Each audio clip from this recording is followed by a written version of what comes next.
Hello. Hello. काजी का हाल चाल बा? बढ़िया बा, अपन बताई। हमरो कुल ठीके बा। असो होली खेले के विचार नइखे का? मन तो हमरो बा, लेकिन माई पहरा लगौले बिया। ओहो का हो, अब तो तू भेटा गइलू। अरे बड़ी छुप छुपा के आइल बानी। अब बिना रंग डले जाए ना दे। ऐसन बा का? हाँ आई देखा सचिनवा भी आ गल बा। प्रीतम का भी जी बहुत धुरंधर राइटर है प्रीतम जी। होली में डालल डलौल होई, ओठे का ओठ चुमौल होई। अरे ना जी ना, ऐसे ना होई। होली में डालल डलौल होई, ओठे का ओठ चुमौल होई।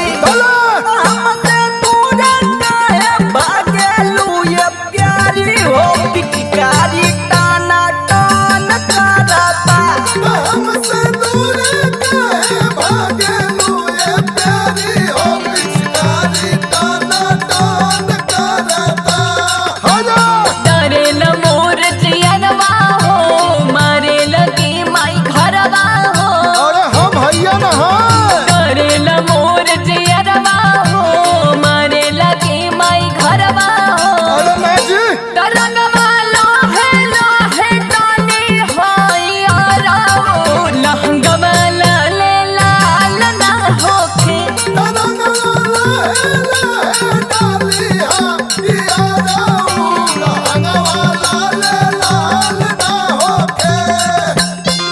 यहे कुल अच्छा ना लगेला। आदत तोहर जबरदस्ती बोला के रंग डालेला। अब ऐसा बोलबू चौकी के बाद चौका में और चौका के बाद चौकी में हमके यहाँ अच्छा ना लगत।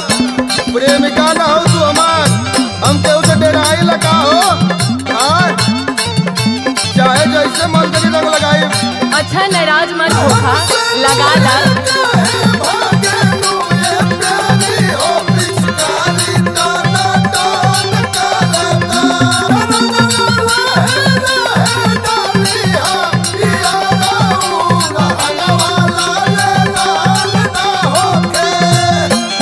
आई दीवाना ये जाने जाना, चली न कौनो बहाना हो। संगे दरानी होई नहानी, पहिला में तानिया जाना हो। आई दीवाना ये जाने जाना, चली न कौनो बहाना हो। रंगे दरानी होई नहानी, पहिया में तानिया जाना हो। देखी के बानी बेहाल हो, ये जान गोरे गाल हो। देखी के बानी बेहाल हो, ये जान गोरे गाल हो।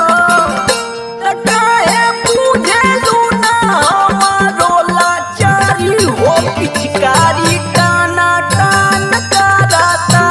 हमसे दूर काहे भागेलू ये प्यारी हो, पिचकारी टाना टान करता। और सुर भोजपुरी का मालिक पीयूष जी बहुत और नाम लेना। और ओकरे बाद MP यादव बक्सर के धरती से, वो भी तोहार बहुत चर्चा कराना। और ओकरे बाद हमारे गार्जियन बच्चा सिंह जी, वो आपकी बहुत तारीफ करते हैं। एक दिन फुर्सत में चला घूम ही आवल जा। सबके नमस्ते बा, जरूर जाई।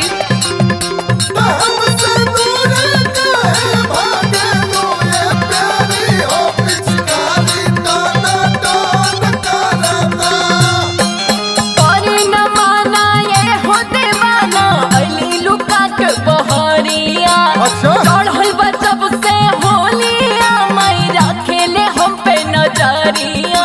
बोल दिया उनके, बता दिया कि रतन बोले ले ना। अरे न माना ये हो दीवाना, अली लुका के बहरिया। चढ़ल बा जब से होलिया, माई रखेला हम पे नजरिया।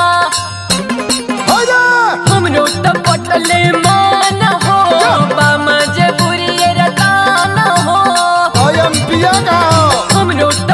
सलमान हो बम जपुरी रतान हो एमपी डोली है तनिको के ख्याल हो लहंगवा लाल लाल ना होके